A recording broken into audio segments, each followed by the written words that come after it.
So I walk into Club Artwards. There used to be illegal drinkers in them days, you know, where you could only go in if you... Just to go back slightly, so when you put a gun to the guy's face, Allegedly. like, allegedly, of course, what is this sort of reaction? Like I mean, he heard the one go off. Yeah. He heard the one go off. So he was just like compliant, he's like, you got it, basically. Other geezer screaming, and a red hot gun to your red hot was being fired. You're not going to argue, are you? They was gone.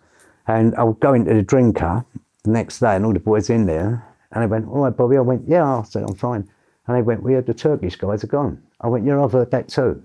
And they said, "We heard that you shot him and you put a gun to his head for a bag of fish and chips." They said, and they were taking the piss really. They said, "What would you have done if they'd give you a pickled onion?" You know? And I laughed and I went, "Oh, I knock it on the head," you know, and we had a little laugh over it. But these low-life people, so whoever shot them, whoever shot them, right? Everyone thought it was good, and it's quieted all that sort of stuff down. And people were a bit iffy then about selling heroin or taking liberties with ordinary people. So in a way, the police was happy because crime went down, right? So their crime figures went down, but we got a bit too big for our own good and too active, basically. Yeah, it all come on top. I mean, we had our fingers in every pie. You know, it's just. It went crazy. The money was coming in, and it got to a stage where, and I just to say, but it's a job. It's a bit of work. It's not gangsterism. You know, they make this thing out like mafia and all that. It was nothing like that. It was just we was doing what we'd done well, and the guys who were ringing motors and chopping cars up, they was doing what they'd done well, and everyone was earning a nice living. So we don't want to cause problems. We don't want to hurt innocent people. We don't want to hurt. Definitely don't want to shoot coppers and media because then it's right on you. They're never going to let you go.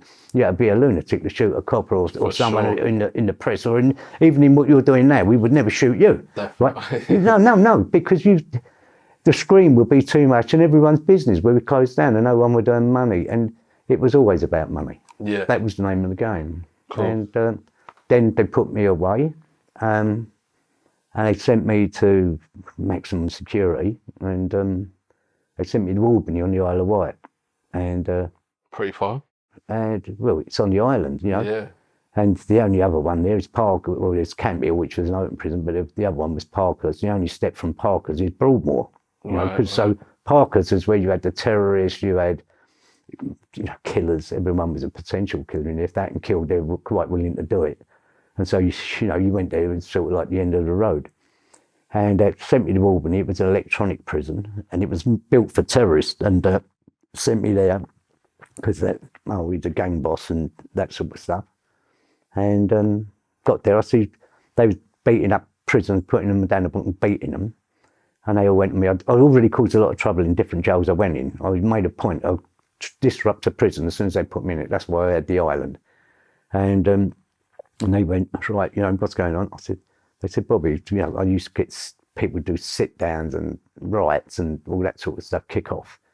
And so they didn't want me in their jails. Come to saying when they don't even want you in their jails, they shipped me out for 28 days from another jail. And I was doing the circuit and got to Albany and they went to me, it's terrible what's happening. They're taking our people down the block and they're beating them. Yeah. So I said, well, what are you doing about it? And they went, well, we're looking at maybe, and I thought, if you have a riot, innocent people going, like men are going home to their wives and kids. So I didn't want men doing extra bird because we had a riot. So it happened, the riot happened after they took me away from it. But a governor came in, deputy governor, and I said, come here, I want to speak to you. And he went, I beg your pardon. I said, I want to speak to you. I said, come here. So he's come over. I said, what's happening down that block? I said, it's not on. I said, there's our people down there being beaten by your people. I said, it's not going to happen. We want them out the block. Yeah? Back on the wings. So he looked at me, he went, think yourself lucky, it ain't you. I went, do what? He said, you think yourself lucky, it ain't. I went, you fucking rat. And I grabbed hold of him. There was no talk of hostage, right? No talk at all, right? I've got him, an IRA geezer slips a blade in my hand. Right now, I'd already been dumped in a murder, so they had all that down on the thing. I've got the manslaughter. And just pulled the blade up. I went, no, we want him out of it. And that's all I said to him, we want him out of that block.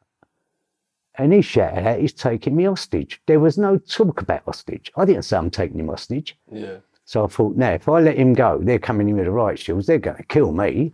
So I'm not going to let him go. So I got the blade up to him. I said, you know, I've done one. I said, half a dozen ain't too many. I could do you right now. He's freaked, really freaked out. He's shaking, he's weird himself and all. So I drag him to the cell, because the cells are electric locks in Albany. Drag him there, I turn him round, kicked him up the arse into the passage, locked myself in, wedged the door up, and nothing happened. So I think 3 days pass, I'm locked in the cell, and all the boys, when they go on association, come down, you all right, Bob? Yeah, sweet. Open up the door and get me goodies and just wedge up again. And I thought they'd forgot it. I thought they'd been taught a lesson, you know, they'd wipe their mouth. They must have been watching through the window for another thing. I took the wedge out the door and bing, the door's open and they're all there lined up. I thought, oh, what have I done now? So they take me away. I'm going to lay down and they're moving me. I'm doing a circuit. So I'm 28 days in one prison, 28 days in another, total lockdown. Exercise at night. The only other ones who exercised at night was the IRA and people like that.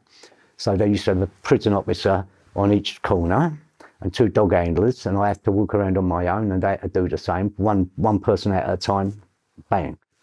Couldn't go to the canteen.